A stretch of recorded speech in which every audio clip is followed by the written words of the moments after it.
গর্ভাবস্থার প্রতিটি দিন, প্রতিটি মুহূর্ত মায়ের জন্য অমূল্য। কারণ এই সময়ের যত্নই নির্ধারণ করে শিশুর সুস্থ জন্ম। কিন্তু জানেন কি? শুধু খাওয়া-দাওয়া নয়, ঘুমানোর ভঙ্গিটাও শিশুর জীবনের জন্য অত্যন্ত গুরুত্বপূর্ণ। গবেষণায় দেখা গেছে, গর্ভাবস্থার শেষের দিকে, বিশেষ করে ২০ সপ্তাহের পর যদি মা পিঠের ওপর চিৎ করে ঘুমান, তাহলে শিশুর জন্য মারাত্মক ঝুঁকি তৈরি হতে পারে। কারণ তখন মায়ের জরায়ু অনেক বড় হয়ে যায়। চিৎ করে শোয়ার ফলে জরায়ু শরীরের প্রধান রক্তনালী যেমন ভেনা কাভা ও অর্টার ওপরে চাপ দেয়। এতে শরীরের নিচের অংশ থেকে হৃৎপিণ্ডের রক্ত বেরিয়ে আসতে বাধা দেয়। এর ফলে শিশুর কাছে যথেষ্ট রক্ত আর অক্সিজেন পৌঁছায় না। আর ঠিক এই কারণেই চিৎ হয়ে ঘুমালে স্টিলবাথ বা মৃত শিশুর জন্মের ঝুঁকি দ্বিগুণ বেড়ে যেতে পারে। তাহলে কোন ভঙ্গিতে ঘুমানো নিরাপদ?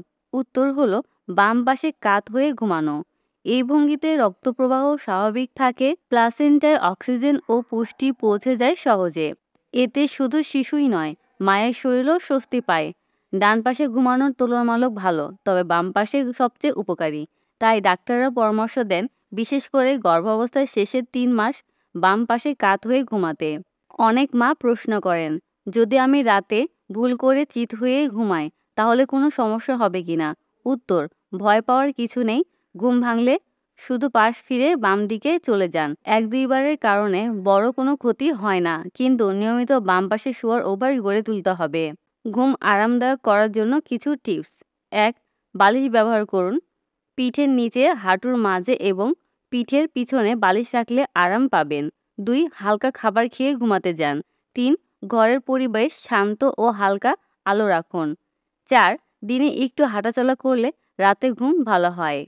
মনে রাখবেন, আপনার প্রতিটি ছোট অভ্যাসই আপনার শিশুর জীবনের সাথে জড়িত। একজন মায়ের সঠিক ঘুম মানে শিশুর নিরাপদ ভবিষ্যৎ। তাই আজ থেকেই চেষ্টা করুন সবসময় বাম পাশ কাত হয়ে ঘুমাতে।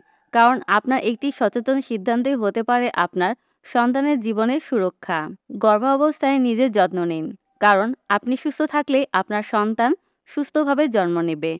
আল্লাহর উপর ভরসা রাখুন এবং প্রতিটা দিন কাটান ভালোবাসায়। ভিডিওটি ভালো লাগলে লাইক করুন, শেয়ার করুন, অন্য মাদেরকে জানাতে সাহায্য করুন। হতে পারে আপনার একটি শেয়ারের কারণে একটি শিশুর জীবন বেঁচে যেতে পারে। এমন সুন্দর সুন্দর টিপস এবং পরামর্শ পেতে আমাদের চ্যানেলের সাথেই থাকুন। ধন্যবাদ।